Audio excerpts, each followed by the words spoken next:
Doctor BR Ambedkar Konaseema జిల్లా అమలాపురం జిల్లా పరిషత్ బాలుర ఉన్నత పాఠశాలలో మహాత్మా సావిత్రిబాయి పూలే 194వ జయంతి వేడుకలు జరిపారు.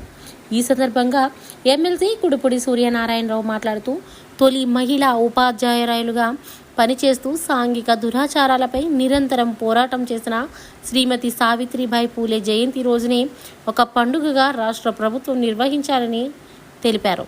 ఈ సందర్భంగా వివిధ రంగాలకు చెందిన మహిళలను ఘనంగా సన్మానించారు. ఈ కార్యక్రమంలో municipal chairperson Reddy Satyanagendramani, MPP Kudupudi Bhagyalakshmi, మహిళా మున్సిపల్ కౌన్సిలర్లు కొల్లాటి దుర్గాబాయి, వాసర్ల లక్ష్మి, దొంగ నాగసుధా, చిన్న గండి హారిక, కౌన్సిలర్లు కట్టుజు సున్నాయి బాసు, బండారు గోవిందు, చిట్టూరి పెదబాబు, పాఠశాల ప్రధానోపాధ్యాయులు Rajeswari, Vijayalakshmi, CV Raman school director Ramanam, Venugopalarao, న్యాయవాదులు కుడుపుడి త్రినాథరావు, బండి రాధమ్మ, పలు పాఠశాలల విద్యార్థులు, స్కూల్ అభివృద్ధి కమిటీ సభ్యులు తదితరులు ఈ కార్యక్రమంలో పాల్గొన్నారు.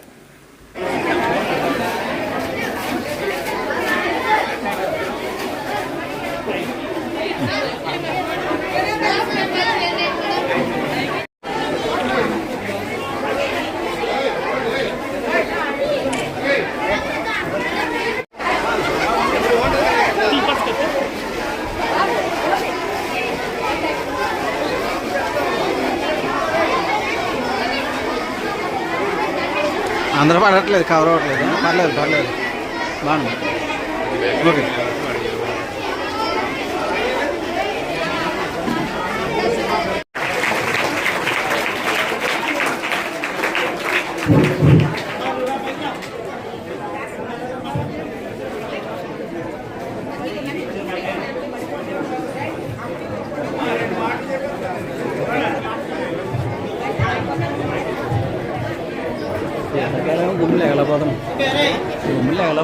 చాలా సంతోషం.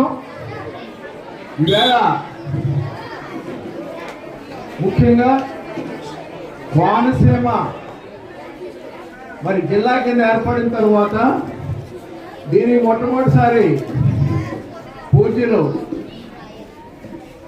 జ్యోతిరావు పూలే గారి అనంగ శిష్యుడు పూలే గారు మరి వారి సతీమణి యొక్క ఆశయాల మేరకు ఆనాడు రాజ్యాంగంలో విద్యని ప్రాథమిక హక్కుగా చేసినటువంటి అంబేద్కర్ గారి పేరు పెట్టడం చాలా అభినందనీయం.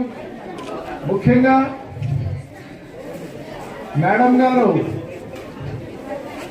మహిళల యొక్క సాధికారత కోసం, వారి స్వేచ్ఛ కోసం, వారి ఆర్థిక అభివృద్ధి కోసం, సమాజంలో వారికి కావలసినటువంటి గౌరవ మర్యాదల కోసం వారు ఎప్పుడో 1831లో పుట్టిన 15 సంవత్సరాలకే ఆవిడ చక్కగా అవగాహన చేసుకొని ఇంత గొప్ప కార్యక్రమాన్ని చేసి వేళ ప్రపంచ దేశాల్లో భారతదేశంలో ఉన్నటువంటి స్త్రీలకి ఎవరూ తేలైనటువంటి కీర్తి ప్రతిష్టని వారు తెచ్చారు.